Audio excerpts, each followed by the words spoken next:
Hello, আসসালামু আলাইকুম sir. ওয়ালাইকুম আসসালাম। আচ্ছা, ই আপনাদের পার্টিসিপেশন কম মনে হচ্ছে, কারণ কি?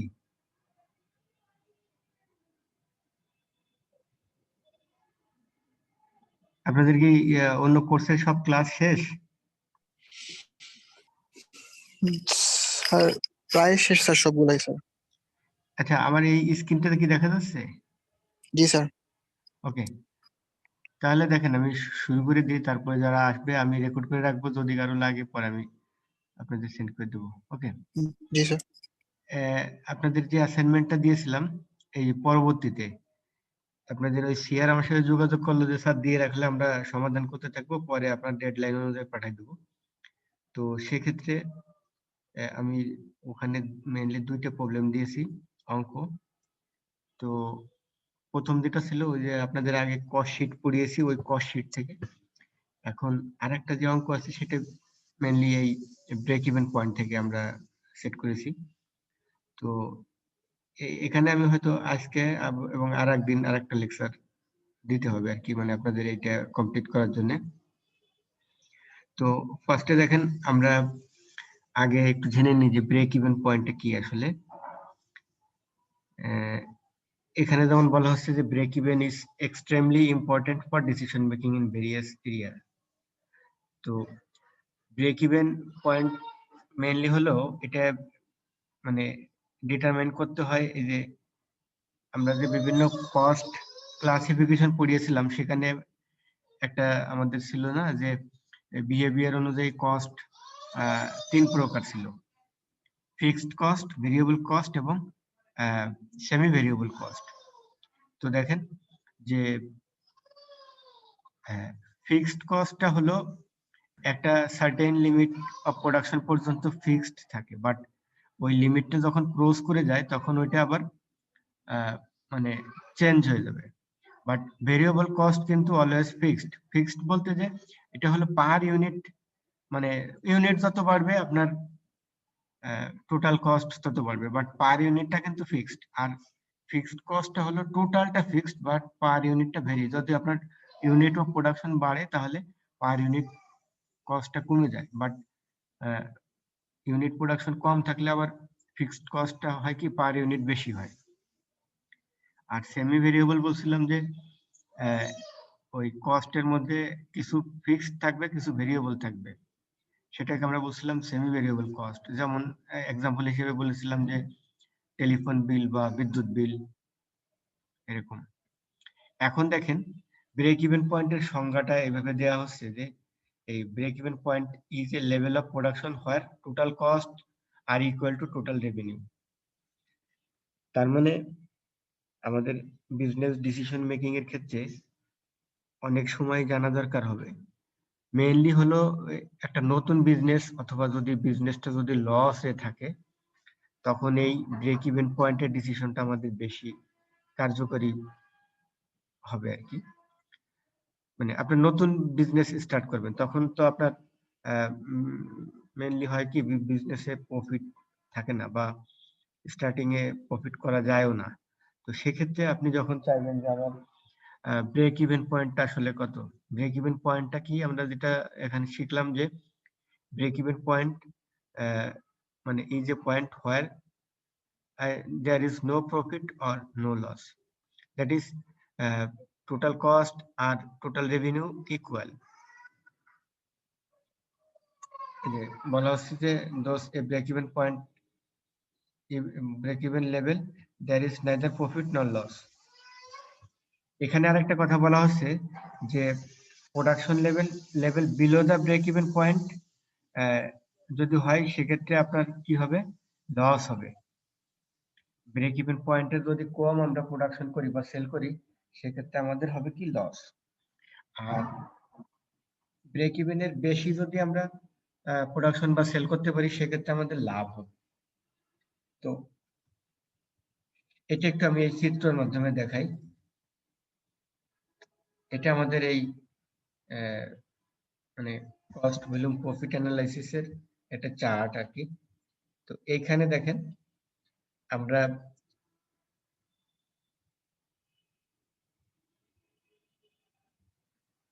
এই রেখাটায় যদি আমরা রেভিনিউ এবং কস্ট ধরি, আর এই এই রেখাটা হলো এই সেলস বা প্রোডাকশন ভলিউম।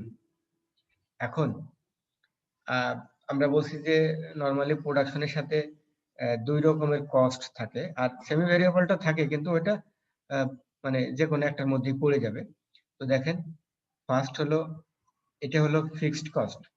ফিক্সড কস্টটা কি, যে আপনার যতই আপনি বিক্রি করেন না কেন বা প্রোডাকশন করেন না কেন, অথবা যত ইউনিটই করেন না কেন, এই ফিক্সড কস্ট কিন্তু ফিক্সড। সাপোজ আপনি একটা ফ্যাক্টরি তৈরি করছেন, এখন ফ্যাক্টরির একটা বিল্ডিং এর ভাড়া দিতে হবে, অথবা ফ্যাক্টরিতে একটা কি বলে বিদ্যুৎ লাইন নিয়েছেন, এখন বিদ্যুতের বিল ওই যে সার্টেন লিমিট পর্যন্ত দিতে হবে, এটা যেমন সেমি ভেরিয়েবল। এই যে ফিক্সড কস্টটা, ভাড়াটা, তো এই ভাড়াটা তো আপনার মানে 200 ইউনিট করলেও দিতে হবে, 2000 ইউনিট করলেও দিতে হবে। তো আমাদের প্রোডাকশনে একটা থাকতেছে ফিক্সড কস্ট, এটা হলো ফিক্সড কস্ট। আর এই ফিক্সড কস্টের উপরে যত আপনার ইউনিট বাড়বে, ইউনিট যত বাড়বে কস্ট তত বাড়বে, এটা হলো আমরা মনে করি যে ভেরিয়েবল কস্ট। এখন ব্রেক ইভেন পয়েন্টটা আসলে দেখেন যে আমাদের মানে টোটাল যে রেভিনিউটা হবে, এই রেভিনিউ এবং এই যে আমাদের যে কস্ট হবে, এই কস্ট যে পয়েন্টে আমাদের ইকুয়াল হয়, এটাকে আমরা বলছি ব্রেক ইভেন পয়েন্ট। তার মানে এই ব্রেক ইভেন পয়েন্টে আপনি যত টাকা সেল করবেন অথবা যত আপনার খরচ হবে, সেই খরচটা কিসের সমান হবে, এই আপনার রেভিনিউ এবং কস্টটা সমান হয়ে যাবে, এবং এইখানে আপনার কত ইউনিট প্রোডাকশন হবে সেটা আপনার জানতে মানে এই অঙ্কের মাধ্যমে আমরা বের করব। এখন দেখেন, এই ব্রেক ইভেনে আমরা স্যার নরমালি কি কভার করছি, একটা হলো এই ফিক্সড কস্টটা কভার করছি। স্যার জি, স্যার লাস্ট লাইনটা আরেকবার একটু মানে ব্রেক ইভেন পয়েন্টে কোনটা কোনটা সমান হবে? আচ্ছা, ব্রেক ইভেন পয়েন্টে এই যে আমাদের দেখেন, এই যে একটা একটা হলো কি টোটাল কস্ট কার্ভ, আর একটা হলো টোটাল রেভিনিউ কার্ভ। এখন এই কস্ট এবং রেভিনিউ যে পয়েন্টে সমান হবে, সেটা হলো আমাদের ব্রেক ইভেন পয়েন্ট। এখন এই ব্রেক ইভেন পয়েন্টে আমরা আসলে কি কি পেতে পারি, ব্রেক ইভেন পয়েন্টে আমরা বের করতে পারি যে টোটাল আমাদের রেভিনিউ বা কস্ট কত, এই যে এই রেখাটায় রেভিনিউ বা কস্ট কত আমাদের টোটাল। আর একটা হলো যে এই ব্রেক ইভেন পয়েন্টে আমাদের টোটাল কত ইউনিট প্রোডাকশন অথবা সেল করা লাগবে, এই যে এই রেখাটা হলো প্রোডাকশন এবং সেলস থাকবে। এখন ব্রেক ইভেন পয়েন্টে হলো টোটাল কস্ট এবং টোটাল রেভিনিউটা সমান হবে। স্যার, এখন হ্যাঁ, টোটাল কস্টের যে লাইনটা মানে কার্ভটা, ওইটা স্যার টোটাল ফিক্সড কস্ট থেকে শুরু হলো কেন? মানে এটা আচ্ছা, জিরো থেকে হ্যাঁ, শুরু ওইটা হলো? ওইটা এটা আমি অ্যানসারটা দিব আর কি। দিব হলো এটা আমি মানে এরকম এই কারণে ফিক্সড এবং ভেরিয়েবল কস্ট আমি আলাদা করেছি। তো এখানে মেইনলি বলা হচ্ছে কি, যে আপনার ফিক্সড কস্টটা তো আপনার যত ইউনিটই হোক না কেন আপনাকে দিতেই হবে। মনে করেন আপনার ফ্যাক্টরিতে যদি 5000 ইউনিট প্রোডাকশন হয়, তাহলেও আপনাকে ফিক্সড কস্টটা কিন্তু দিতে হবে। এখন আর যদি আপনার ইউনিট যদি 500 হয়, তাহলেও কিন্তু আপনাকে ফিক্সড কস্ট দিতে হবে। ঠিক আছে, এখন দেখেন, এখন এই টোটাল কস্টটা, টোটাল কস্টের মধ্যে কিন্তু আপনার এই যে ফিক্সড এবং ভেরিয়েবল দুইটাই আছে। তো আমাদের এই যে টোটাল কস্ট, এই টোটাল কস্টের মধ্যে বেসিক্যালি দেখেন এইটুকু হলো ভেরিয়েবল কস্ট, এইটুকু হলো ফিক্সড কস্ট, এবং এই সবটুক মিলে হলো আমাদের এই যে এইটুকু হলো আপনার টোটাল কস্ট। আর এই টোটাল কস্টটা ফিক্সড কস্ট কভার করার উপরে আসছে, এই কারণে এখানে আসলে মেইনলি ভেরিয়েবল কস্টটা বোঝানোর জন্য। কারণ হলো আপনার টোটাল কস্টের মধ্যে যে ফিক্সড কস্টটা আছে, ফিক্সড কস্টটা আপনার প্রোডাকশন ভলিউম কম বেশি যাই হোক না কেন আপনাকে কিন্তু ওটা ক্যারি করতেই হবে। তো এই কোশ্চেন গুলো আপনি মানে আমাদের যখন প্রবলেম সলভ করব, এটা আরো আপনি ক্লিয়ার করতে পারবেন। এখন দেখেন, আমার যে টোটাল যে রেভিনিউটা আসবে এই প্রোডাকশন প্রসেসে, অথবা যে টোটাল কি বলে প্রোডাকশন হবে, অথবা টোটাল যে সেলস হবে, আমরা ব্রেক ইভেন দুই জায়গায় বের করতে পারি। একটা প্রোডাকশনের সময়ও বের করতে পারি, আবার সেলসের সময়ও বের করতে পারবো। এই কারণে কিন্তু এখানে রেভিনিউ এবং কস্ট দুইটাই দেখানো হয়েছে। আমরা যখন সেল করব তখন রেভিনিউ হবে, আমরা যখন প্রোডাকশন করব তখন কস্ট হবে।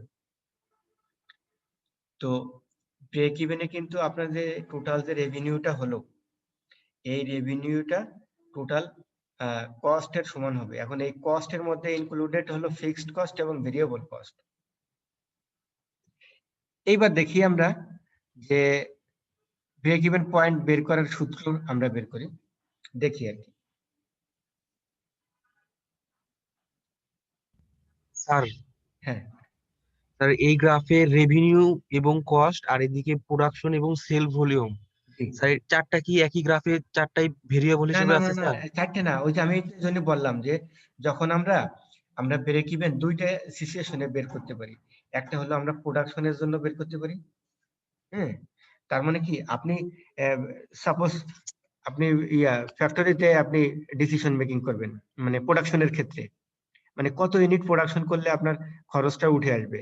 এটা একটা সময় আসতে পারে না যখন আপনি ফ্যাক্টরিতে মানে ফ্যাক্টরির সাথে রিলেটেড, এবং আপনি তখন ফ্যাক্টরির কস্টের এবং রেভিনিউর সাথে আপনি একটা কম্পেয়ার করবেন, তখন হলো আপনার এই প্রোডাকশন আসবে, এবং প্রোডাকশনের সাথে রিলেটেড হলো কি কস্ট, ঠিক আছে। এবং কস্ট আর একটা হলো আপনার এখানে আসবে হলো production volume, production volume, production এবং প্রোডাকশন ভলিউম। এইবার দেখেন আপনি যদি সেলসের সাথে আসেন, এই সেলসের সাথে আসবে হলো রেভিনিউ, সেলসের সাথে কি আসবে রেভিনিউ, আর রেভিনিউ এবং সেলসের সাথে আসবে হলো আপনার সেলস ভলিউম। প্রোডাকশনের সাথে প্রোডাকশন কস্ট এবং প্রোডাকশন ভলিউম, আর সেলসের সাথে হলো রেভিনিউ এবং সেলস ভলিউম। বুঝতে পারছেন বিষয়টা? হ্যাঁ স্যার। মানে আপনি তো বিক্রির ক্ষেত্রেও ব্রেক ইভেন বের করতে চাইতে পারেন, আবার প্রোডাকশনের ক্ষেত্রেও ব্রেক ইভেন চাইতে পারেন। জাস্ট এই কারণে ওই দুইটাই অল্টারনেটিভ হিসেবে দেখানো হচ্ছে, যে কোনো একটা আপনাকে কনসিডার করতে হবে। মানে আপনি আইদার প্রোডাকশনের ক্ষেত্রে ব্রেক ইভেন বের করতে পারবেন, অথবা সেলস এর ক্ষেত্রে ব্রেক ইভেন বের করতে পারবেন। ওকে, এবার দেখেন এখন আমাদের ব্রেক ইভেন পয়েন্টটা আমরা আবার দুইটাই বের করতে পারি। দুইটা বলতে কি, এই একটা হলো এই কস্ট অথবা রেভিনিউতে বের করতে পারি, অথবা কি বলে ভলিউমে বের করতে পারি। মানে স্যার একটা হচ্ছে টাকা মানে কস্টের হ্যাঁ, মানে টাকায়, একটা টাকায় আর একটা হলো ইউনিটে। মানে পরিমাণে কতটুকু হ্যাঁ প্রোডাক্ট হ্যাঁ, পরিমাণে একটা টাকায়ও বের করতে পারি, আবার একটা পরিমাণেও বের করতে পারি। এবার দেখেন আমাদের ব্রেক ইভেনের বের করার সূত্রটা হলো, আমরা যখন ইউনিটে বের করব তখন আমাদের সূত্রটা হলো এই fixed cost divided by contribution per unit.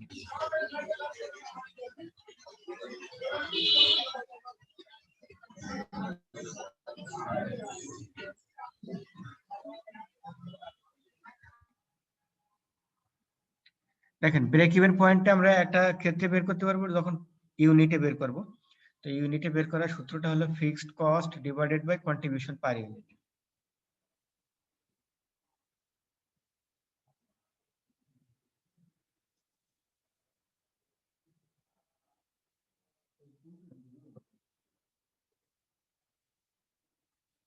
কমাই দিয়ে নিস। Okay, sorry for interruption. এখন আমরা এই ফিক্সড কস্ট কে এই কন্ট্রিবিউশন পার ইউনিট দ্বারা ভাগ করলে আমরা পাবো ব্রেক ইভেন ইউনিটস।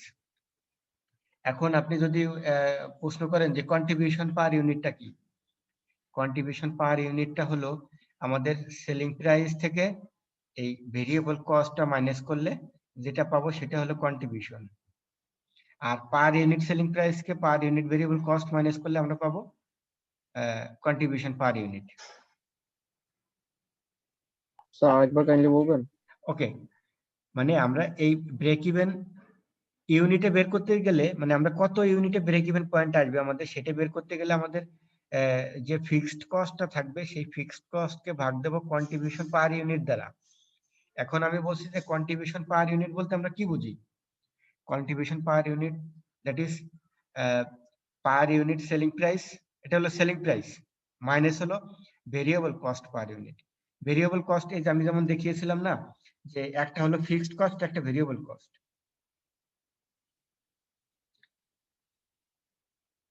এইবার দেখেন আমাদের ব্রেক ইভেন পয়েন্ট ইন টাকা মানে অ্যামাউন্টে কত হয় সেটা আমরা যখন বের করব, তখন আমাদের সূত্র হলো ফিক্সড কস্ট কে ভাগ করতে হবে প্রফিট ভলিউম রেশিও।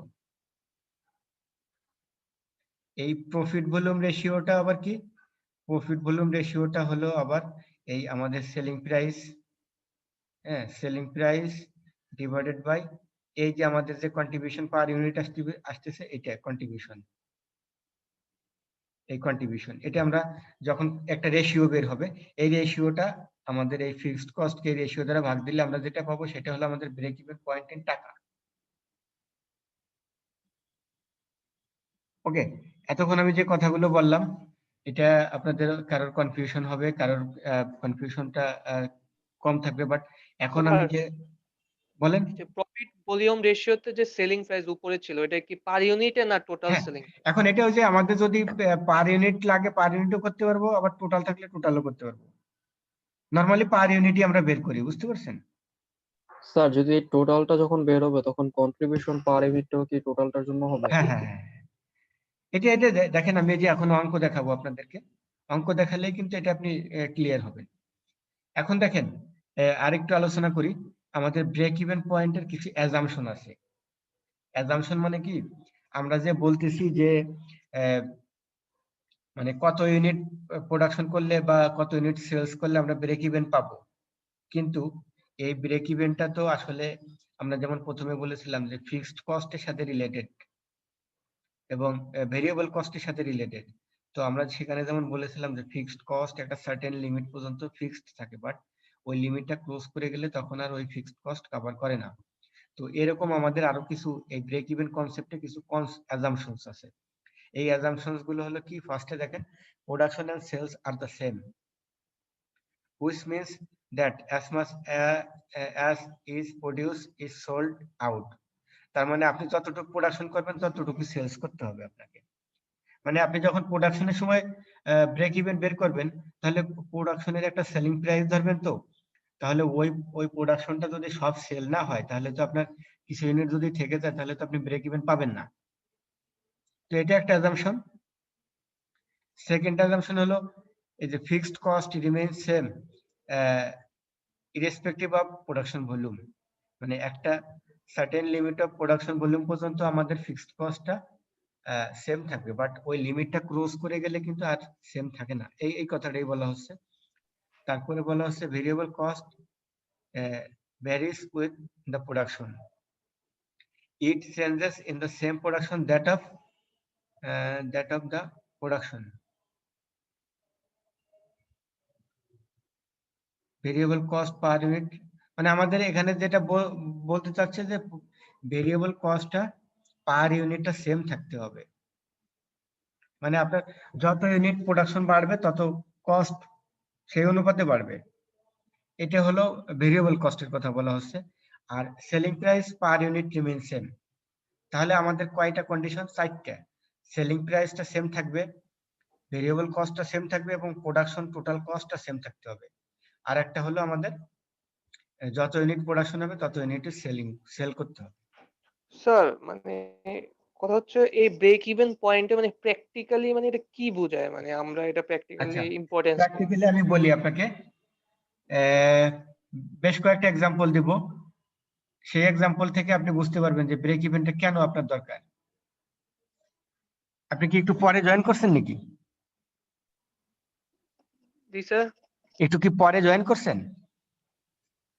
স্যার আমি একটু পরে না, মানে প্রথমেই ছিলাম, মানে প্রথমে থিওরিটিক্যালি জিনিসটা বুঝে নেয় আর আচ্ছা কি। আচ্ছা, ওকে ওকে, ঠিক আছে, থ্যাংক ইউ। মানে এটা হলো আমি প্রথমে একবার কিন্তু বলেছি যে ব্রেক ইভেনটা আমরা নরমালি আমাদের বিজনেস পারপাজে অথবা আমাদের ডেইলি লাইফেও বিভিন্ন পারপাজে আমাদের এই কি বলে এই ব্রেক ইভেনটা আমাদের ডিসিশন মেকিং এ দরকার হয়। এটা মেইনলি হলো ডিসিশন মেকিং একটা টুলস। এবং দেখেন এইটা আপনি যখন যদি কোনো নিজে বিজনেস করেন অথবা আপনি যদি কোনো মানে কোম্পানির এই প্রোডাকশন এবং সেলস এর সাথে যদি আপনার কোনো রিলেশন থাকে তাহলে আপনাকে ব্রেক ইভেন পয়েন্টটা মানে বুঝতেই হবে এবং আপনাকে কাজে লাগবেই।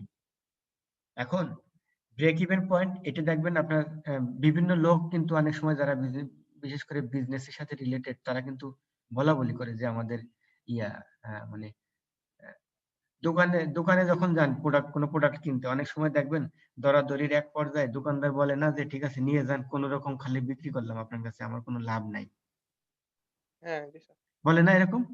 জি স্যার। তাহলে লাভ নাই মানে কি?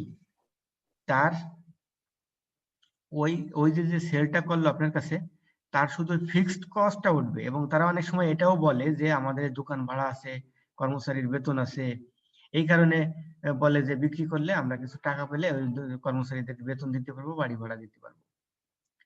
তাহলে দেখেন ওই যে বিজনেসম্যান মানে যে দোকানদার আপনাকে যে মানে ওর কথা অনুযায়ী যদি ও শুধুমাত্র নো লস নো প্রফিটে সেল করে তাহলে ও বলতেছে তার ফিক্সড কস্টটা উঠে আসবে।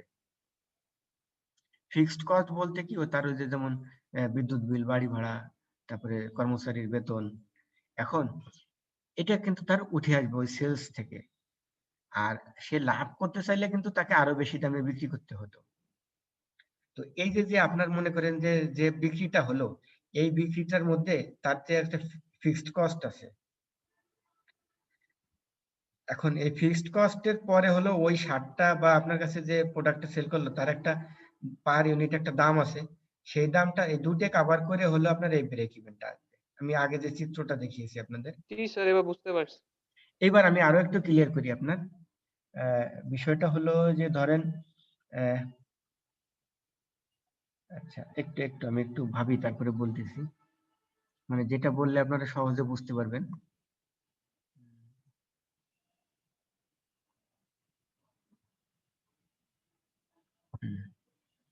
ওকে, আমি এবার আপনাদের সাথে রিলেটেড একটা এক্সাম্পলই দিই আপনার।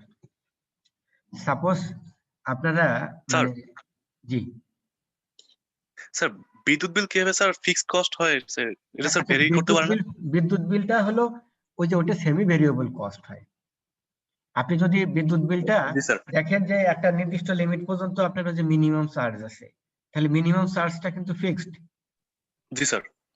আর ওই দোকানদারের এক্সাম্পলটা যখন বললাম তখন কিন্তু এটা ফিক্সড হবে। কেন? কারণ দোকান সে তার দোকান তো সপ্তাহে 6 দিন খুলতেই হয়, একদিন হয়তো বন্ধ থাকে। জি স্যার। সে বিক্রি করুক আর না করুক দোকানের লাইট তো তার বন্ধই হয় না। কিন্তু জি স্যার। ফ্যাক্টরির ক্ষেত্রে কিন্তু আবার আলাদা। ও জি জি স্যার। ফ্যাক্টরিতে যখন আপনি মোটর চালাবেন মানে জেনারেটর চালাবেন মানে সরি ওই যে আপনার মেশিন চালাবেন তখন বিদ্যুৎ খরচ হবে, স্যার। বিদ্যুৎ মেশিন না চালালে কিন্তু বিদ্যুৎ খরচ নাই, ও জি স্যার জি স্যার। তাই না? তাহলে ফ্যাক্টরির ক্ষেত্রে বিদ্যুৎ বিল কিন্তু আপনার ফিক্সড কস্ট হবে না, বাট ওই জি স্যার। দোকানদারের ক্ষেত্রে বিদ্যুৎ বিল কিন্তু ফিক্সড। জি জি জি স্যার বুঝতে ওকে, পারছি স্যার। এইবার দেখেন জি আমি স্যার। একটা এক্সাম্পল আপনাদের বলি। সাপোজ আপনারা এই 18 সিরিজ একটা স্টাডি ট্যুরে যাওয়ার প্ল্যান করলেন।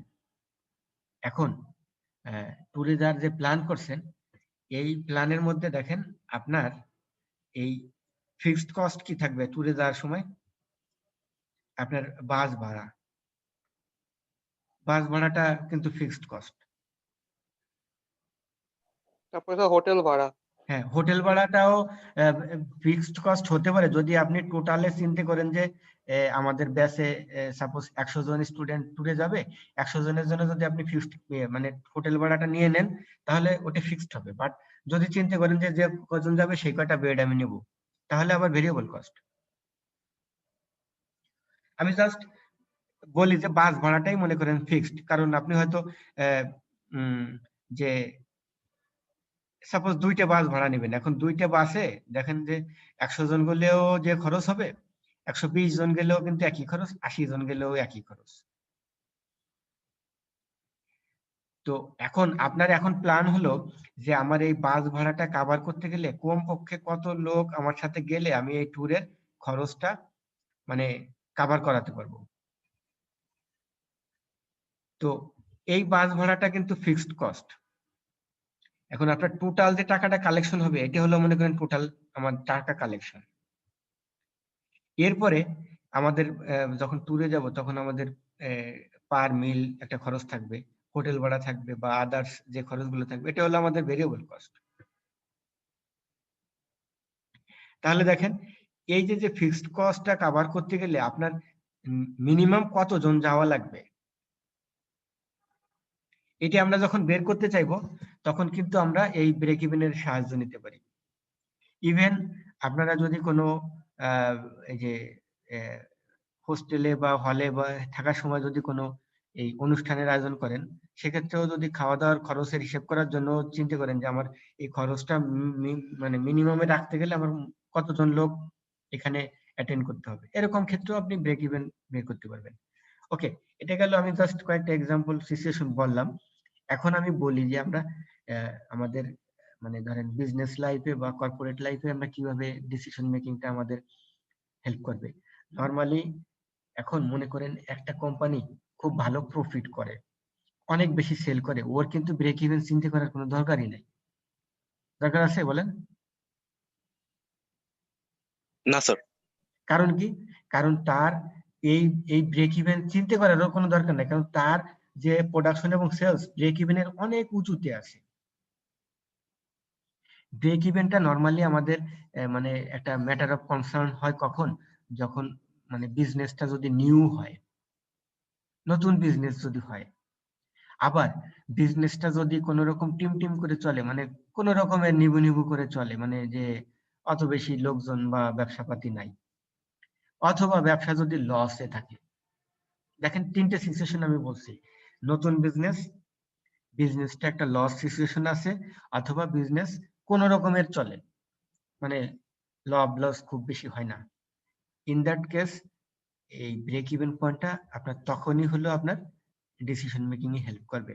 বাট মানে যে সকল বিজনেস অনেক বেশি লাভে আছে তার কিন্তু বিজনেস ব্রেক ইভেনের দরকারই নাই।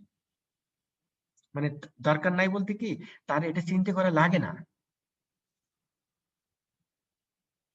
ওকে, এখানে দেখেন আরেকটা কনসেপ্ট আছে মার্জিন অফ সেফটি।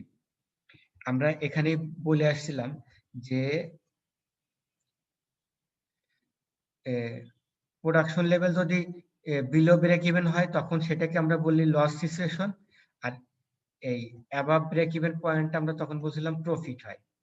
এখন এই যে ব্রেক ইভেনের উপরে যে এরিয়াটা, মানে আপনার ব্রেক ইভেন ইউনিটের উপরে যত ইউনিট আপনার বেশি হবে সেটাই হলো আপনার মার্জিন অফ সেফটি।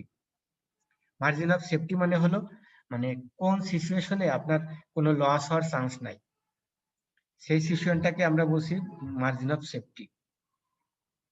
দেখেন মার্জিন অফ সেফটি বের করার সূত্রটা কি বলছে, এই অ্যাকচুয়াল সেলস থেকে ব্রেক ইভেন সেলসটা মাইনাস করছে, তার মানে ব্রেক ইভেনের উপরে যে সেলসটা আছে সেটাই মার্জিন অফ সেফটি। এইবার আমরা একটা প্রবলেমে চলে আসি। আমি দেখেন এই যে শীটটা দিয়েছি, এই শীটে আমাদের তিনটা অঙ্ক দেওয়া আছে, একটা সলিউশন দেওয়া আছে, আর দুইটা সলিউশন আমি আপনাদেরকে, একটা আমি ক্লাসের মাধ্যমে করাই দেবো, আর একটা আমি আপনাদেরকে এই সলিউশন দিয়ে দেবো। আর এই তিনটে প্রবলেমের আলোকে আপনাকে যে অঙ্কটা দেওয়া হয়েছে সেই অঙ্কটা আপনি করবেন, দেখবেন যে এই তিনটের সাথে আপনি মিল পাবেন। ওকে, আমরা এই প্রবলেমটা একটু দেখি।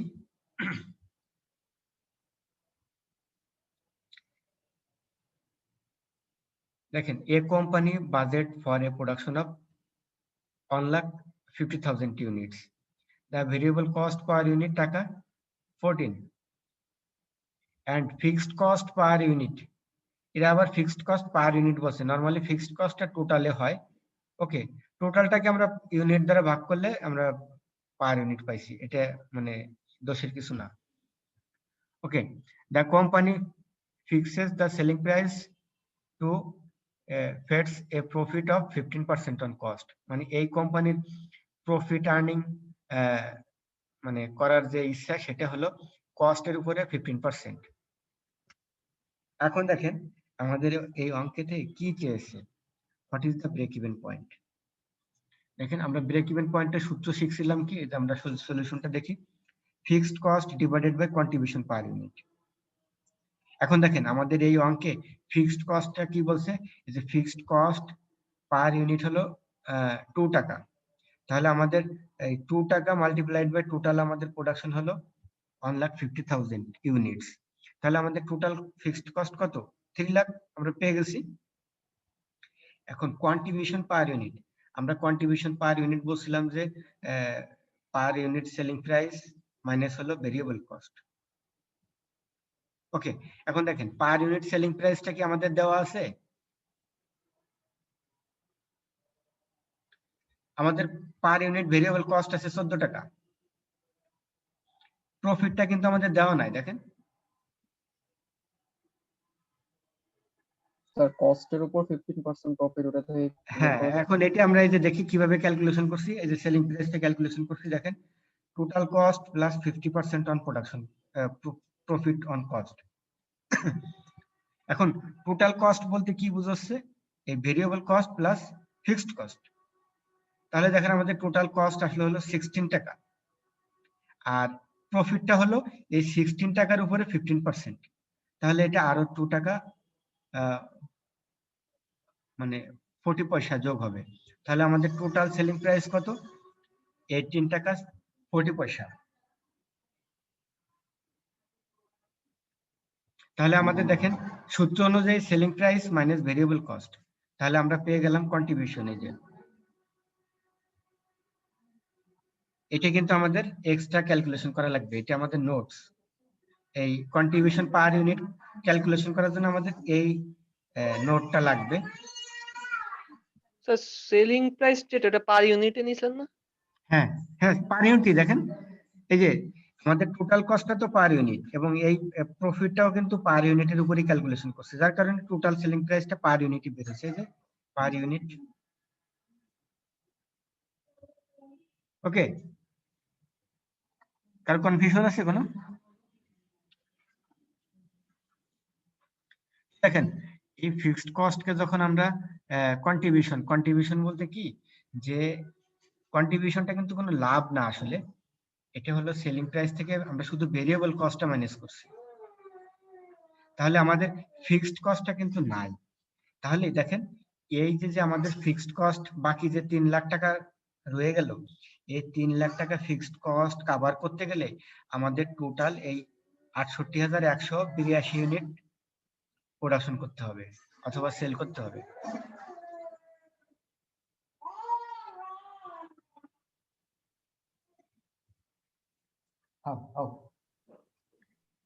ওকে, তবে স্যার আমাদের ফিক্সড কস্টটাকে স্যার মানে ডিফাইন করার জন্য ওইটাকে স্যার মানে কি বলে, ওইটাকে কন্ট্রিবিউট করার জন্য বা ওইটাকে স্যার কভার করতে গেলে, কভার করতে গেলে যেটা সেটাই কন্ট্রিবিউশন। না না না, আমি বলি আবার, দেখেন আমরা সেলিং প্রাইস থেকে ভেরিয়েবল কস্টটা বাদ দিলে যেটা পাবো সেটাই হলো আমাদের কন্ট্রিবিউশন মার্জিন। তার মানে কি, এবার আমি আরেকটা এক্সাম্পল বলি। মনে করেন আপনি একটা প্রোডাকশন করতেছেন, এই প্রোডাকশনের জন্য আপনার যে ফ্যাক্টরিতে একটা খরচ হয়েছে না, যেটা মানে ওই প্রোডাকশনটা পারচেজ করতে হয়েছে না, ম্যাটেরিয়াল পারচেজ করতে হয়েছে। মনে করেন শুধু সেই ম্যাটেরিয়াল পারচেজের খরচটা কভার করলেন, সেটা হলো ভেরিয়েবল কস্ট। এখন এই ফিক্সড কস্টটা কিন্তু আমাদের এখানে কভার হয় নাই, এটা হলো আমাদের কন্ট্রিবিউশন। এই সেলস থেকে ভেরিয়েবল কস্ট মাইনাস করলে আমরা পাই হলো কন্ট্রিবিউশন মার্জিন। মানে আপনি শুধু ভেরিয়েবল কস্টটা কভার করলেন, তাহলে বাকি থেকে গেল কি ভেরিয়েবল ফিক্সড কস্ট। তো এই ফিক্সড কস্টটা কভার করতে গেলে আপনাকে এই টোটাল এই 68,000 ইউনিট সেল করতে হবে।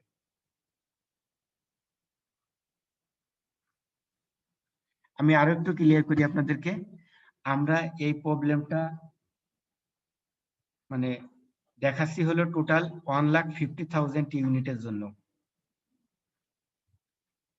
1,50,000 ইউনিট যদি আপনি প্রোডাকশন করেন, সেক্ষেত্রে এই 1,50,000 এর মধ্যে আপনার কম পক্ষে মানে ব্রেক ইভেনে আসতে গেলে কম পক্ষে কত ইউনিট আপনাকে, মানে আপনার এই সিচুয়েশনটা হলো ব্রেক ইভেন মানে কি, কোনো প্রফিটও হবে না, কোনো লস হবে না। এই সিচুয়েশনে আসতে গেলে আপনাকে কম পক্ষে কত ইউনিটস প্রোডাকশন করতে হবে বা সেল করতে হবে, সেটাকে আমরা বলছি ব্রেক ইভেন পয়েন্ট। এখন দেখেন, এটা আমি একটু মিলিয়ে দিই আপনাদেরকে, যে এই যে যদি আমরা 15 লাখ ইউনিট যদি আমরা প্রোডাকশন করি, তাহলে আমাদের টোটাল কয় টাকা সেল হবে? দেখেন 15 লাখ 1,50,000 ইউনিট, এই মাল্টিপ্লাইড বাই আমাদের সেলিং প্রাইস বের হয়েছে কত? 18 টাকা 40 পয়সা। 18 টাকা 40 পয়সা। তাহলে এটা হলো আমাদের সেলিং প্রাইস। এখন ভেরিয়েবল কস্ট মাইনাস হবে এখান থেকে হলো এই minus variable cost. Variable cost হলো এই 15 লাখ 1,50,000 ইউনিট, আর আমাদের ভেরিয়েবল কস্ট হলো টাকা 14, পার ইউনিট 14 টাকা। তাহলে দেখেন আমাদের এখানে লাভ হচ্ছে কত, কন্ট্রিবিউশন হচ্ছে কত, টোটাল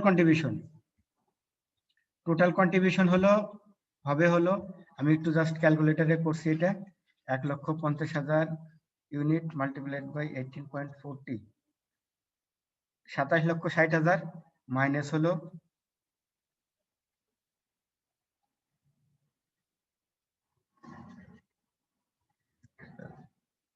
এখানে আমাদের টোটাল কন্ট্রিবিউশন আসছে হলো 6,60,000, মানে টোটাল সেলিং প্রাইস থেকে টোটাল ভেরিয়েবল কস্টটা মাইনাস করছি। এখন এই কন্ট্রিবিউশনটা কিন্তু লাভ না, এই কন্ট্রিবিউশন থেকে আমরা মাইনাস করব ফিক্সড কস্ট। আমাদের ফিক্সড কস্ট কত? 3 লাখ। দেখেন 3 লাখ যখন আমরা ফিক্সড কস্ট মাইনাস করব, তখন আমাদের প্রফিট থাকবে। তখন প্রফিট কত? 3,16,000। ওকে, এখন মানে এটা হলো আমাদের রিয়েল সিচুয়েশন, বাট আমাদেরকে এই অঙ্কে বের করতে বলেছে। সাপোজ আপনি একজন প্রোডাকশন ম্যানেজার, আপনাকে যদি বলে যে আমাদের আচ্ছা তাহলে আমরা যে টোটাল 1,50,000 ইউনিট যে উৎপাদন করব, কিন্তু আমাদের ব্রেক ইভেন পয়েন্টটা কত ছিল, বের করেন। সিচুয়েশনটা হলো এরকম, মানে এই কোম্পানি কিন্তু লসে নাই, বাট লাভেই আছে, বাট তারপরেও তারা জানতে চাচ্ছে যে আমাদের কমপক্ষে কত ইউনিট উৎপাদন করতে হবে আমাদের এই মানে ফিক্সড কস্ট কভার করতে গেলে। তো দেখেন আমরা এই সূত্রের মাধ্যমে বের করব যে break even point in units. তাহলে এই ইউনিটটা করতে গেলে আমাদের এই যে ফিক্সড কস্টটা এই কন্ট্রিবিউশন মার্জিন দ্বারা কত ইউনিট কভার করা লাগে। এখন এই 68,000 ইউনিট দ্বারা যখন আমরা করব না, এই অঙ্কটা যদি এখন 68,000 ইউনিট দ্বারা করি, তখন লাস্টে প্রফিটটা কি হবে জানেন? 0 হবে। আপনি একটু করে দেখেন 68,000 ইউনিট দ্বারা এই 18.4, হ্যাঁ, তারপরে হলো 68,000 ইউনিট, 68,182 মাল্টিপ্লাইড বাই 14, এটা করেন এবং লাস্টে 3 লাখ মাইনাস করেন, দেখবেন 0 হয়ে যাবে।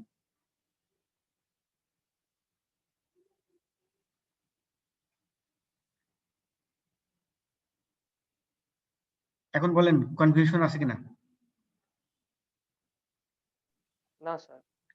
মানে আপনি এবার যদি এই যে আমি যেটা করেছি না, এটা যদি আপনি 68,182 ইউনিট দ্বারা মাল্টিপ্লাই করেন সব অ্যামাউন্ট গুলো, এবং লাস্টে ফিক্সড কস্ট 3 লাখ টাকা কভার করেন, দেখবেন যে এই প্রফিটটা কি হবে? 0 হবে। এই কারণে হলো আমাদের এখানে বলা হচ্ছে যে তুমি ব্রেক ইভেন পয়েন্ট বের করো। তাহলে আমরা ব্রেক ইভেন পয়েন্ট বের করতে গেলে আমাদের কি করতে হবে? ফিক্সড কস্ট কে কন্ট্রিবিউশন পার ইউনিট দ্বারা ভাগ করতে হবে। আর কন্ট্রিবিউশন পার ইউনিট মানে হলো টোটাল সেলিং প্রাইস মাইনাস হলো ভেরিয়েবল কস্ট পার ইউনিট। ওকে, তার মানে হলো আপনি যখন প্রোডাকশনটা করবেন, তাহলে এত ইউনিট, এই 68,182 ইউনিট প্রোডাকশন করলে আপনার কি হবে? এই ফিক্সড কস্টটা কভার করবে, প্লাস এর সাথে যে ভেরিয়েবল কস্ট হবে, এখানে আপনার কোনো লাভ বা লস হবে না। একটা সিচুয়েশন গেল। এখন দেখেন situation B, what is the profit volume ratio. আমরা প্রফিট ভলিউম রেশিওর কথা বলছিলাম কি, দেখেন এই যে এখানে আমরা চলে আসি। প্রফিট ভলিউম রেশিও বলছিলাম contribution per unit divided by selling price per unit. আমি কিন্তু এটা আগে দেখিয়েছিলাম।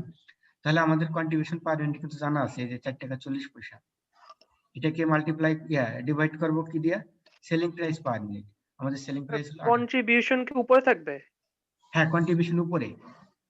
তার মানে কি এর আগে মনে হয় যে একটা সেলিং প্রাইসটা উপরে জি দেখাইছিলেন স্যার, মনে হয়। এর আগে স্যার সেলিং প্রাইসটা উপরে ছিল সূত্রের মধ্যে আপনি না দেখাইছেন। না না, এই যে দেখেন এই এই এই এই যে আচ্ছা সেলিং প্রাইস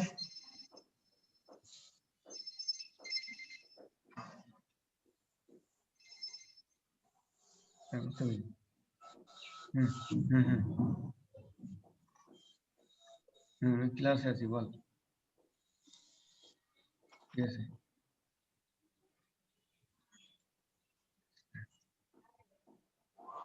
ও এটা তাহলে আমি যখন বলেছিলাম উল্টো বলে ফেলছি, ঠিক আছে। এটা ওই কন্ট্রিবিউশন উপরে যাবে আর সেলিং প্রাইস নিচে আসবে।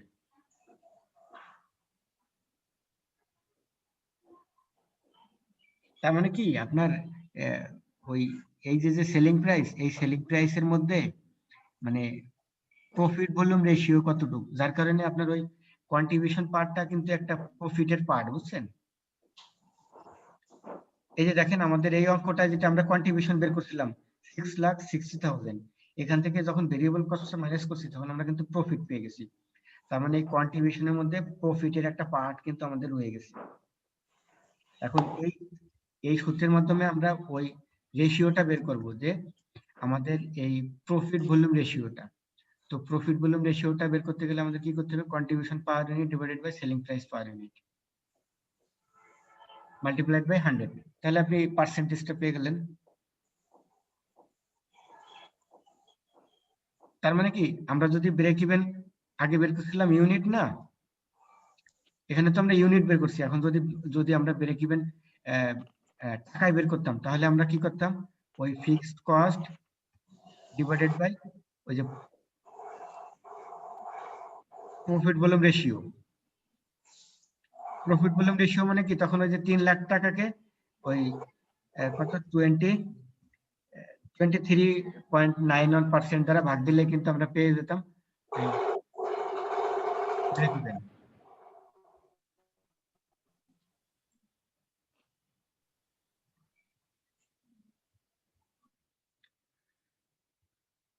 এবার দেখেন 3 নম্বর রিকোয়ারমেন্টে আমরা কি বলছে যে ইফ দ্য সেলিং প্রাইস, এখন একটা সিচুয়েশন বলে দিয়েছে, কন্ডিশন, যে সেলিং প্রাইস যদি 5% দ্বারা ডিক্রিজ করে, রিডিউস করে, how does the revised selling price affect the break even point.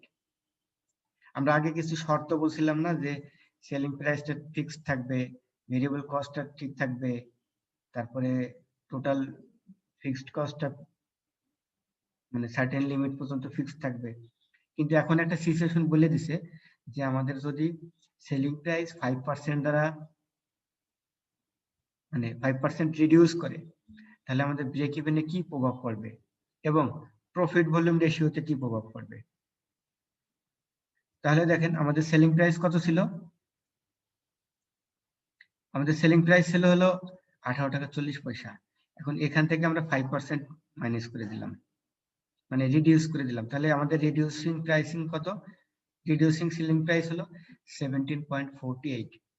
তাহলে আমাদের এই রিভাইজড কন্ট্রিবিউশন মানে আমাদের আগে কন্ট্রিবিউশন ছিল 18.40 থেকে আমরা মাইনাস করছিলাম হলো এই 14, কিন্তু এখন এই আমাদের যে রিভাইজড সেলিং প্রাইস আসছে 17.48 মাইনাস 14, তাহলে আমাদের revise selling price revise contribution হলো 3.48। এটাকে আমরা কন্ট্রিবিউশন পার ইউনিট দ্বারা ভাগ করলে আমাদের দেখেন এই যে ব্রেক ইভেন চেঞ্জ হয়ে গেছে কিন্তু। তার মানে যখন আপনি কম বিক্রি করবেন, কম দামে বিক্রি করবেন, তখন আমাদের ওই ব্রেক ইভেনটা আরো বেড়ে গেল কিন্তু ইউনিট। স্যার রিভাইজ কন্ট্রিবিউশনটা আবার বলবেন, এটা কি জানেন? মানে আগে আমরা কন্ট্রিবিউশন বের করছিলাম কি সেলিং প্রাইস থেকে ভেরিয়েবল কস্ট মাইনাস করছিলাম না, এখন আমাদের সেলিং প্রাইসটা তো এই রিভাইজড হয়ে গেছে, রিডিউসড হয়ে গেছে, তাহলে এই রিডিউসিং সেলিং প্রাইস মাইনাস এই ভেরিয়েবল কস্ট পার ইউনিট, এটা হলো আমাদের রিভাইজড কন্ট্রিবিউশন। এই যে দেখেন আমরা আগে কন্ট্রিবিউশন বের করছিলাম না, এই যে এখানে আগে কি করছিলাম, সেলিং প্রাইস থেকে ভেরিয়েবল মাইনাস করছিলাম, কিন্তু আমাদের এখন যে সিচুয়েশন বলছে সেলিং প্রাইস 5% দ্বারা রিডিউস করছে, তাহলে আমাদের নতুন একটা সেলিং প্রাইস আসছে 17.48, তাহলে এই সেলিং প্রাইস তখন 18.4 এর জায়গায় চলে আসছে 17.48 মাইনাস ওই 14। এটা হলো আমাদের রিভাইজড কন্ট্রিবিউশন। এখন রিভাইজ কন্ট্রিবিউশন দ্বারা আমাদের কিন্তু দেখেন ব্রেক ইভেনটা কিন্তু চেঞ্জ হয়ে গেছে। আমাদের আগে ব্রেক ইভেন ছিল হলো 68,182 ইউনিট, বাট আমাদের রিভাইজ ব্রেক ইভেন হলো 86,207 ইউনিটস। তার মানে আপনাদের দাম কমায় দেওয়ার কারণে ওই ব্রেক ইভেন মানে ফিক্সড কস্টটা কভার করতে গেলে আপনার বেশি ইউনিট সেল করতে হবে।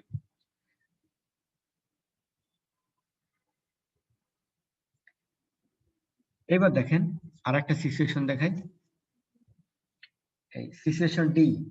এখানে বলছে if profit increase 10% is desired more than the budget, মানে আমাদের বাজেট কত ছিল, প্রফিট ছিল 15% অন কস্ট।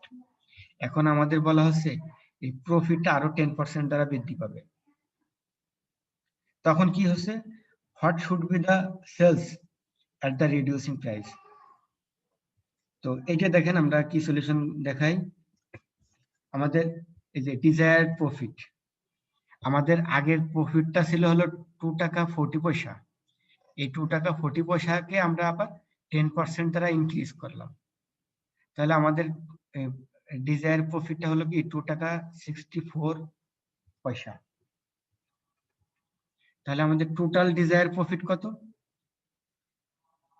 এই 1,50,000 মাল্টিপ্লাইড বাই 2.64, তাহলে টোটাল ডিজায়ার প্রফিট হলো 3,96,000। এখন আমরা এখান থেকে ডিজায়ার্ড কন্ট্রিবিউশন বের করতে পারবো। এই ডিজায়ার্ড কন্ট্রিবিউশন মানে হলো এই যে ফিক্সড কস্টের সাথে ডিজায়ার প্রফিটটা যোগ করব। তাহলে টোটাল আমাদের ফিক্সড কস্ট আমরা জানি যে 3 লাখ, আর ডিজায়ার প্রফিটটা আসছে হলো 3,96,000। তাহলে দেখেন টোটাল আমাদের ডিজায়ার প্রফিট হলো, ডিজায়ার কন্ট্রিবিউশন হলো 6,96,000। এখন এই যে আমাদের কন্ট্রিবিউশন আছে, এখন এই কন্ট্রিবিউশনে আমাদের টোটাল কত ইউনিট সেল হবে। তো সেল হবে হলো এই কন্ট্রিবিউশনকে আমরা রিভাইজড কন্ট্রিবিউশন পার ইউনিট দ্বারা ভাগ দেব, তাহলে আমাদের টোটাল 2 লাখ ইউনিট সেল হবে। মানে এই যে পরের যে দুইটা সিচুয়েশন, এই সিচুয়েশন গুলো হলো এমন যে আপনার প্রথমটা ছিল যে আপনি সেলিং প্রাইস কমায় দিয়েছেন। সেলিং প্রাইস কখন আমরা কমাই, যদি আমরা দেখি যে আমাদের এই প্রাইসে মানে কাস্টমাররা বা পাবলিক আমাদের প্রোডাক্ট বাই করছে না, তখন আমরা সেলিং প্রাইসটা কমাই দিই। কমাই দিলে কি হবে, দাম কমে গেলে তখন কেনার আগ্রহ তৈরি হবে। ঠিক আছে, তো আপনি চিন্তা করছেন যে যে দাম কমাই দিলে আপনার বিক্রি বেশি হবে। তো সিচুয়েশনটা হলো যে বিক্রি বেশি হলে তো কত ইউনিট সেল হবে, আপনি ধরে এই যে বের করলেন যে 2 লাখ ইউনিট সেল হবে, এবং 2 লাখ ইউনিট সেলস এর টোটাল ভ্যালুটা হলো যে পার ইউনিট দ্বারা মাল্টিপ্লাই করছি টোটাল এত টাকা। এই এটা হলো বিভিন্ন আমরা মানে সিচুয়েশন যদি চেঞ্জ হয় তখন আমাদের কিভাবে ভ্যারি করছে সেটা আমরা দেখালাম। এখন বলেন যে কারো কোনো কনফিউশন আছে কিনা। এরপরে ডি নাম্বারটা আরেকবার বলবেন? আচ্ছা আমি বলছি, আমাদের আরেকটা প্রবলেম আছে, প্রবলেম 2 এবং প্রবলেম 3। দেখেন এই দুইটা প্রবলেম আমি দিয়ে দিয়েছি আপনাদেরকে। আমি আজকে হয়তো মানে এত বেশি পড়ালে পরে আপনাদের বুঝতে সমস্যা হবে, যার কারণে আমি আগামীকালকে এই সময় ক্লাস নেওয়া যাবে। সিয়ার কি আছেন, ফাহিম বা মাহিম?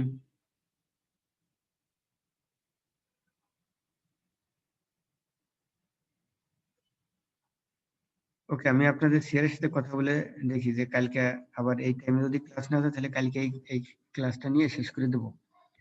তো আগামী ক্লাসে আমি এখান থেকে আর একটা অঙ্ক আপনাদের দেখাই দিব। স্যার ডিটা একটু বুঝাবেন? হ্যাঁ বুঝাবো। সাথে হলো আমি আপনাদের এই সলিউশন গুলো দিয়ে দেব। ওকে, আর আপনারা এই সলিউশনটা পেয়ে গেলে তারপরে আপনাদের ওই আপনাদের যে অ্যাসাইনমেন্টের যে অঙ্কটা দিয়েছি সেটা আপনারা নিজেরাই সলভ করতে পারবেন আশা করি। আমি একটু বলি আগে যে ডিটা কেন আসে না, আমাদের এই সি এবং ডি এই দুইটা সিচুয়েশন কিন্তু কন্ডিশনাল। দেখেন এই যে if the selling price reduced, আর ডি তে বলছে ইফ দ্য প্রফিট ইনক্রিজ। ঠিক আছে, এখন এই দুইটা সিচুয়েশন হলো আমাদের কন্ডিশনাল, যে এই সেলিং প্রাইস যদি রিডিউস করে এবং প্রফিট যদি বাড়ে তাহলে আমাদের ব্রেক ইভেনের কি ইফেক্ট ফেলবে। এই সিচুয়েশনটা বুঝতে পারবেন, মানে বুঝতে পারছেন আপনারা? মানে এই দুটো সিচুয়েশন কিন্তু কন্ডিশনাল, মানে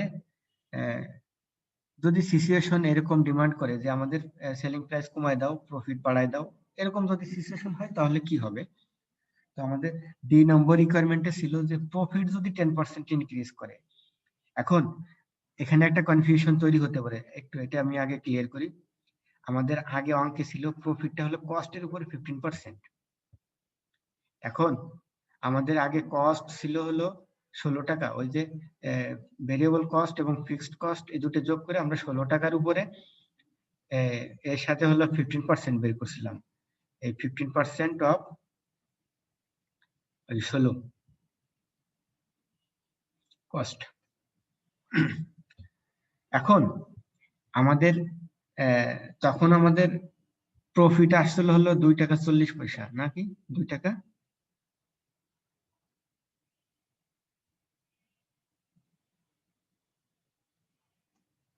হ্যাঁ 2 টাকা 40 পয়সা প্রফিট ছিল। এখন এই এই ডি নম্বর রিকোয়ারমেন্ট আমাদের বলছে যে প্রফিট যদি 10% বৃদ্ধি হয় তাহলে আপনি কিন্তু এই 15% এর উপরে আরো 10% যোগ করে দিলে কিন্তু হবে না, এটা কিন্তু হবে না। ওকে, কারণ কি আমাদের বলছে যে প্রফিট বাড়াও, পার্সেন্টেজ বাড়াতে বলে নাই কিন্তু। তাহলে আমাদের প্রফিট বাড়াতে চাইলে কি করতে হবে, এই 2 টাকা 40 পয়সা আগে আমাদের প্রফিট ছিল, এ কে আমরা আরো 10% দ্বারা বৃদ্ধি করব। এই সিচুয়েশনটা বুঝতে পারছেন? না স্যার, আচ্ছা, মানে আপনার কি মনে হয় যে এই 15% এর সাথে 10% যোগ করে দিতে হতো?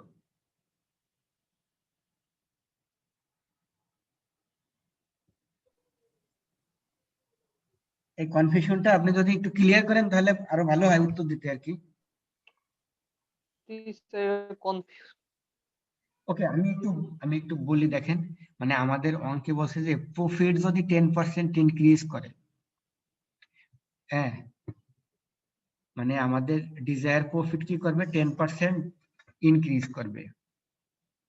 এখন প্রফিট ইনক্রিজ করা বলতে কি আমাদের এই যে আগে একটা প্রফিট ছিল 15% অন কস্ট, এর সাথে 10% যোগ করে দিলে কিন্তু সেটা হবে না। হবে কি আগের যে 15% অন কস্টের উপরে যে প্রফিট আমরা বের করছিলাম 2 টাকা 40 পয়সা, এই 2 টাকা 40 পয়সার সাথে এই 10% যোগ করতে হবে। তাহলে 2 টাকা 40 পয়সার সাথে 10% যোগ করলে কত হবে, এই 2 4 নাকি 2 টাকা 40 পয়সা এর 10%, হ্যাঁ 24 পয়সা। তাহলে দেখেন 2 টাকা 40 পয়সার সাথে 24 পয়সা যোগ করলে কত হয়,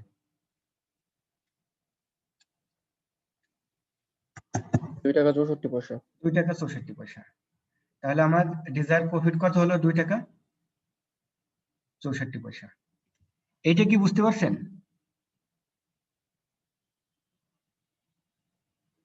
জি স্যার। ওকে, এইটা বুঝতে পারলে এইবার আমাদের রিকোয়ারমেন্টটা কি ছিল, দেখেন আমাদের অঙ্কে চেয়েছে what should be the sales at the reduced price. মানে এই যে আমাদের আগে যে প্রাইসটা রিডিউস করছে না, এই রিডিউস প্রাইসটা যদি আমরা ইউজ করি তাহলে আমাদের সেলসটা তো বাড়বে আর তখন আমাদের প্রফিটটাও বাড়বে। এই সিচুয়েশনে আমাদের তাহলে কত ইউনিট মানে মানে আমাদের সেলস এর কি সিচুয়েশন হবে এই রিডিউসিং প্রাইসে, সেটা আমাদের বের করতে বলছে। তাহলে আমাদের এই সেলিং প্রাইসটা মানে টোটাল সেলসটা বের করতে গেলে বা এই কি বলে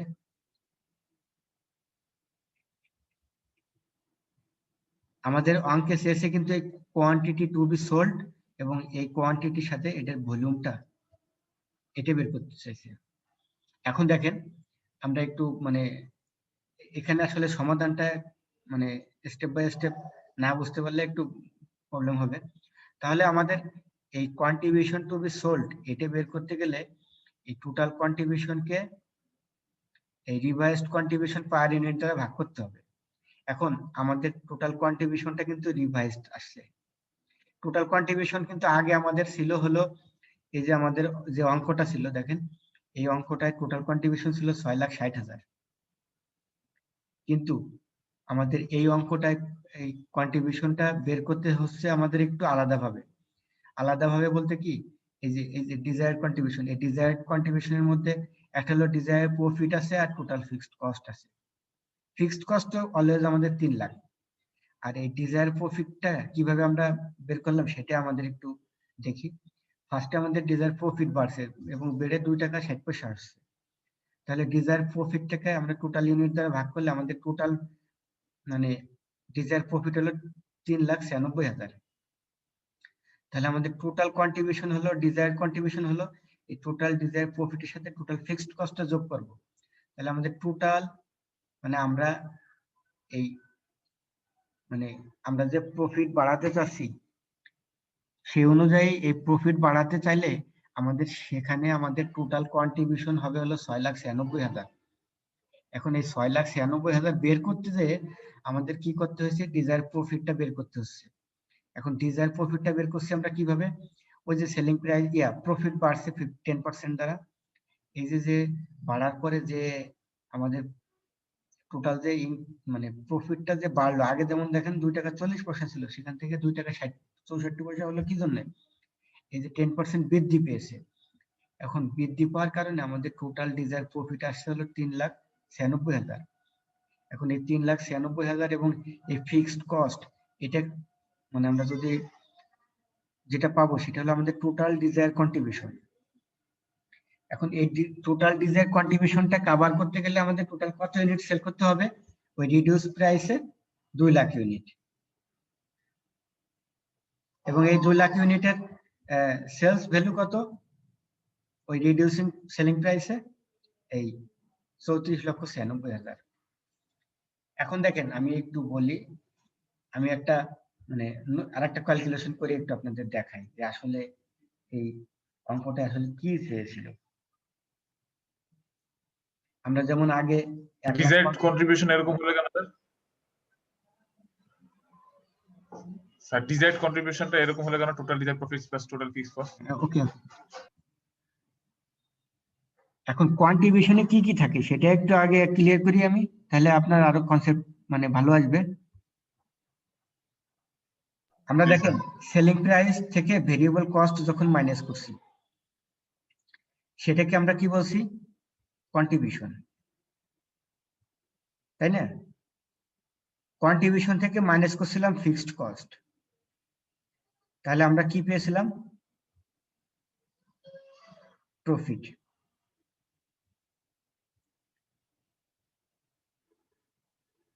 তাহলে আমরা প্রফিট পেয়েছি না। এখন আমি একটু দেখাই যে আমাদের এই অঙ্কটায় বলছে কি যে তোমার আগে যে প্রফিট ছিল 2 টাকা 40 পয়সা, 2 টাকা 40 পয়সা কিন্তু প্রফিট। তাহলে আমাদের এই যে 2 টাকা 40 পয়সা যে প্রফিট পার ইউনিট, এটাকে তুমি করো কি 10% দ্বারা বৃদ্ধি করো। এখন আমি যদি একটু ব্যাক হিসেবে আসি, আমরা কন্ট্রিবিউশন দুই ভাবে বের করতে পারি। একটা হলো সেলস থেকে ভেরিয়েবল কস্ট মাইনাস করলে কন্ট্রিবিউশন পাবো,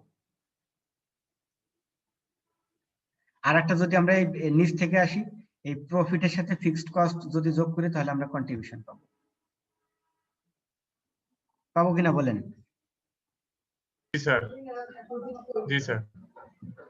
তাহলে দেখেন আমাদের কিন্তু অঙ্কে বের করতে বলছে এই সেলিংটা বের করতে বলছে, তাহলে সেলসটা তো আমাদের জানা নাই, এটা তো আমাদের মানে আননোন, কিন্তু আমাদের কিছু শর্ত বলে দিয়েছে যে তোমার প্রফিট বাড়বে 10% দ্বারা। আর ফিক্সড কস্ট তো আমাদের আমরা জানি যে ব্রেক ইভেন যখন আমরা ক্যালকুলেশন করব ফিক্সড কস্টটা ফিক্সড থেকে যাবে। এই কারণে আমরা কি করছি, এই যে আমাদের কন্ট্রিবিউশনটা যে চেঞ্জ করার মানে ডিজায়ার কন্ট্রিবিউশন করছি, ডিজায়ার কন্ট্রিবিউশন মানে কি, আমাদের প্রফিটটা বাড়ছে না 10% দ্বারা, এই 10% দ্বারা তো বাড়ছে আমাদের প্রফিট। এই প্রফিট বাড়ার কারণে আমাদের এই কন্ট্রিবিউশনটা চেঞ্জ হয়ে যাচ্ছে, আমরা একটু ব্যাক ক্যালকুলেশনে আসছি। তখন আমরা কি করছি, এই এই যে ডিজায়ার প্রফিট মানে আগে ছিল পার ইউনিট 2 টাকা 40 পয়সা, পরে এর সাথে আমরা আরো 10% বাড়াইছি। তো বাড়ালে আমাদের টোটাল ডিজায়ার প্রফিট আসছে হলো 3,96,000। এই যে এই প্রফিটটা 3,96,000 10% বৃদ্ধি করার পরে এর সাথে আমরা ফিক্সড কস্ট 3 লাখ যোগ করছি, তাহলে আমাদের ডিজায়ার কন্ট্রিবিউশন কত, এই 6,96,000। এইবার যদি না বুঝে থাকেন আমার আর এরপরে বোঝানোর সামর্থ্য নাই, বলেন।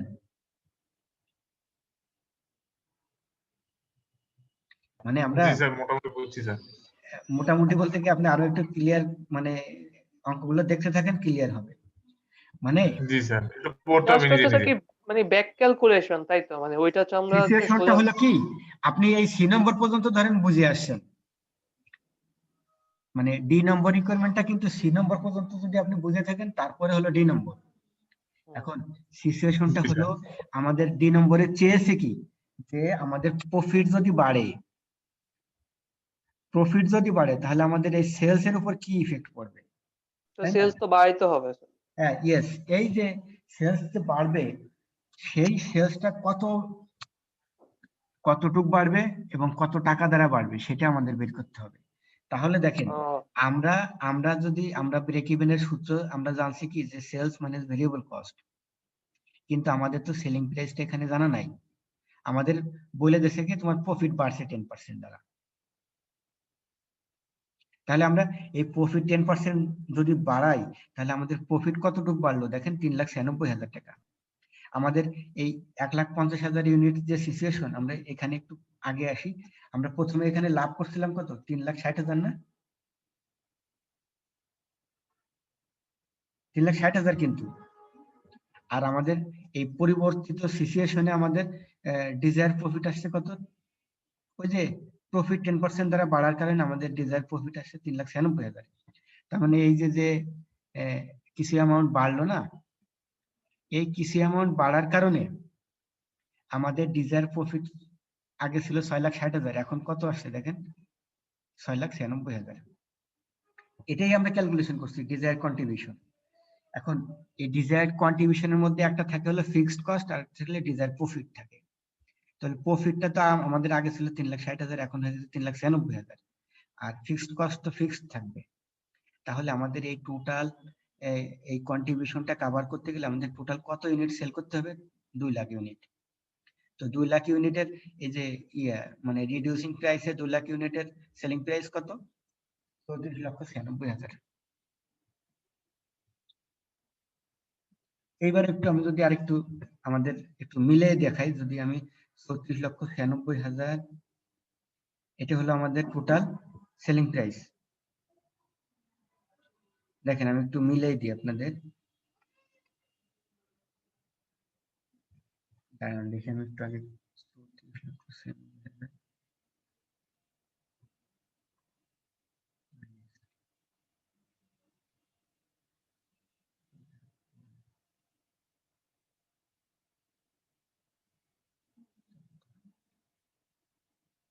ওকে, এবার দেখেন আমাদের টোটাল আমরা বিক্রি করতেছি 2 লাখ ইউনিট, 2 লাখ ইউনিট বিক্রি করতেছি। এই 2 লাখ কয় টাকা করে, এই 17 টাকা 48 পয়সা।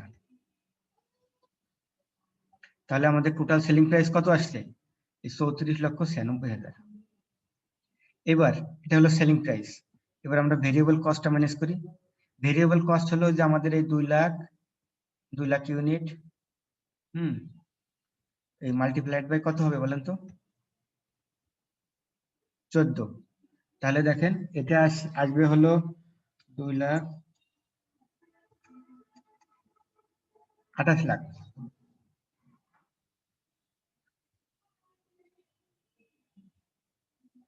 ওকে, তাহলে 28 লাখ আপনি মাইনাস করেন, আপনার কন্ট্রিবিউশন কত আসে দেখেন,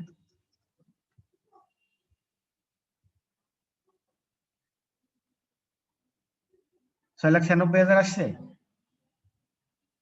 এবার এখান থেকে আপনি ফিক্সড কস্টটা মাইনাস করেন। ফিক্সড কস্ট কত আমাদের? 3 লাখ। 3 লাখ। দেখেন 3 লাখ মাইনাস করে দিই। এবার আমাদের প্রফিট পাচ্ছি 3,96,000।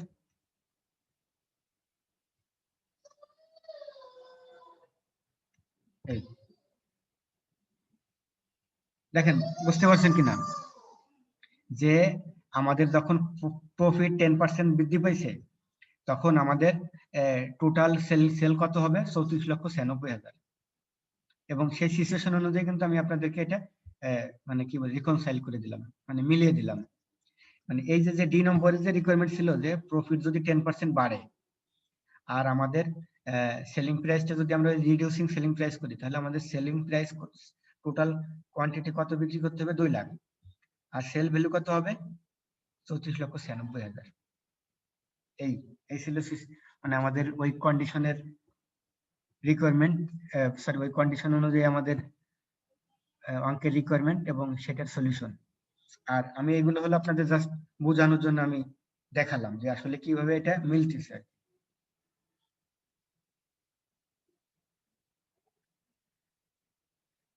আপনারা দেখতে থাকেন, যদি কোনো কনফিউশন থাকে আগামী ক্লাসে আশা করি আমরা ওটা আবার দেখতে পারবো। ওকে, জি স্যার। আর কারো কোনো কোশ্চেন আছে?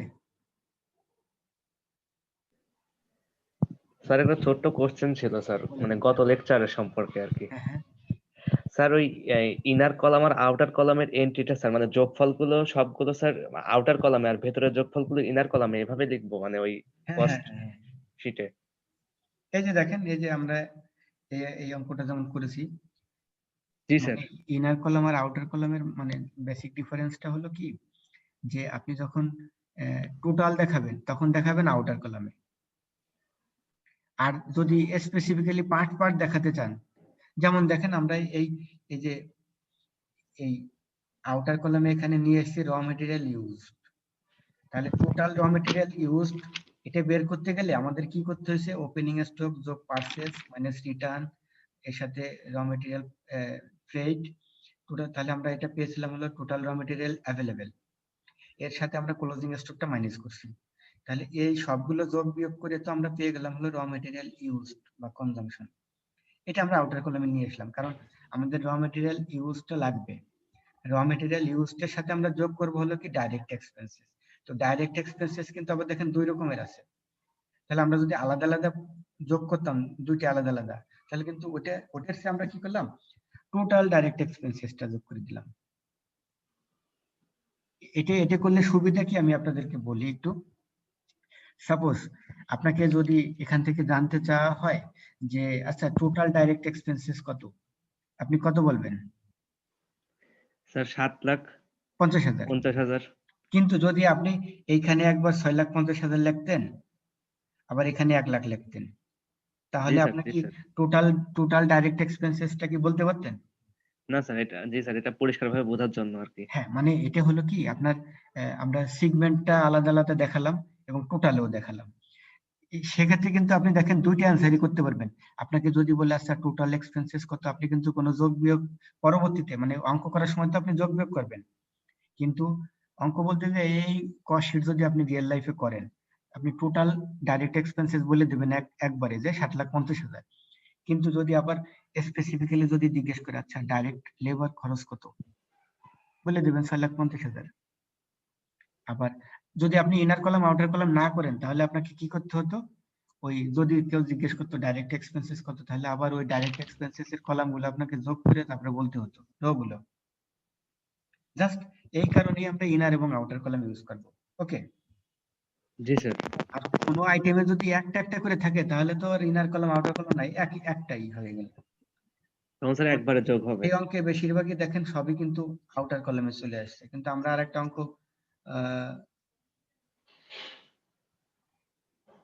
আচ্ছা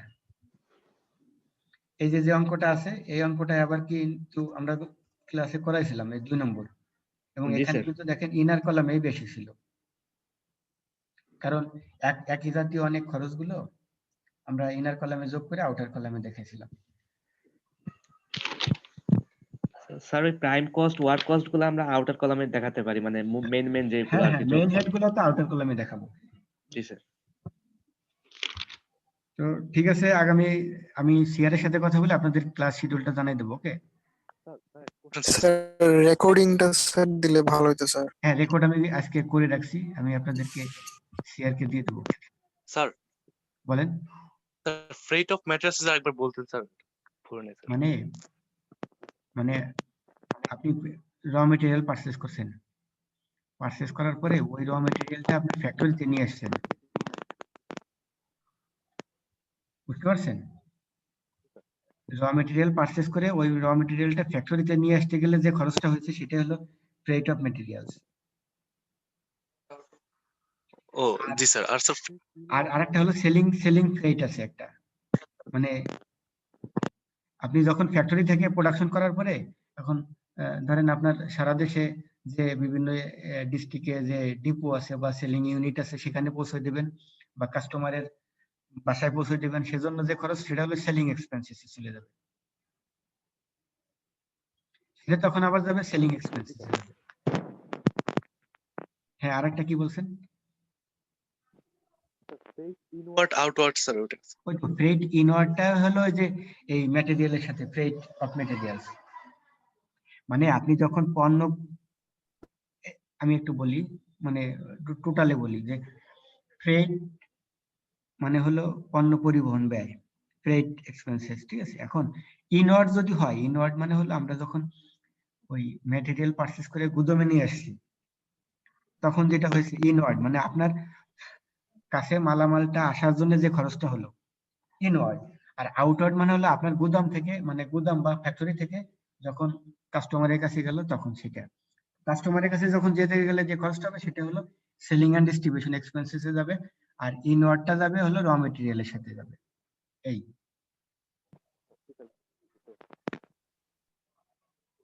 স্যার আপনার যে অ্যাসাইনমেন্টটা স্যার এটা স্যার ওয়ার্ডসে দিতে হবে না, মানে এক্সেলে কাজ করে? এক্সেলে দরকার নেই, আপনারা হাতে করেই দেন। এক্সেলে দিলে তো সবার এক এক্সেলে যাবে। জি স্যার, হাতেই দিই তাহলে। শুনেন, আপনারা এই যে আমি যে এই যে আমি কস্ট শিটে 2টা অঙ্ক দেখালাম, ব্রেক ইভেনের 3টা অঙ্ক দেখাচ্ছি, সাথে আমি 2টা অ্যাসাইনমেন্ট দিয়েছি, মানে এই অঙ্কগুলো সলিউশন করার জন্য মানে ভালো একটা আপনাদের হয়ে যাবে, মানে এক্সারসাইজ হয়ে যাবে। এই আপনি যদি এই সলিউশন গুলো দেখেন প্লাস আপনি অ্যাসাইনমেন্টটা করেন, মানে আশা করি সকল ধরনের প্রবলেম আপনি সলভ করতে পারবেন। আর কিছু কেউ বলবেন? স্যার একটা কোশ্চেন ছিল স্যার আপনার ব্যক্তিগত ব্যাপারে স্যার। স্যার আপনার বাসার কোথায় স্যার, দেশের বাড়ি একটু বলা যাবে কি? আপনার কি মনে হয়? না স্যার মানে আমার এলাকার সাথে একটু মিলতেছে তো কথাটা, মানে আপনি আপনার এলাকা মানে কোথায়? স্যার আমাদের বাসা হচ্ছে গাইবান্ধাতে। ও না, তাহলে তো পুরোপুরি উল্টে গেল। ফরিদপুর, রাজবাড়ী এরকম কিছু। হ্যাঁ হ্যাঁ হ্যাঁ, ও আচ্ছা ঠিক আছে স্যার। আমার বাড়ি হলো গোপালগঞ্জ। গোপালগঞ্জ? জি জি। গোপালগঞ্জের ভাষা স্যার এইরকম মানে অনেকটা মিলে যায় আমাদের এলাকার সাথে। না না, আমার বাসা গোপালগঞ্জ স্যার। তো ঠিক আছে, আপনাদের সাথে মানে আগামী ক্লাসে কথা হবে। আসসালামু আলাইকুম স্যার। আসসালামু আলাইকুম। আসসালামু আলাইকুম স্যার। ওয়ালাইকুম আসসালাম। আসসালামু আলাইকুম স্যার।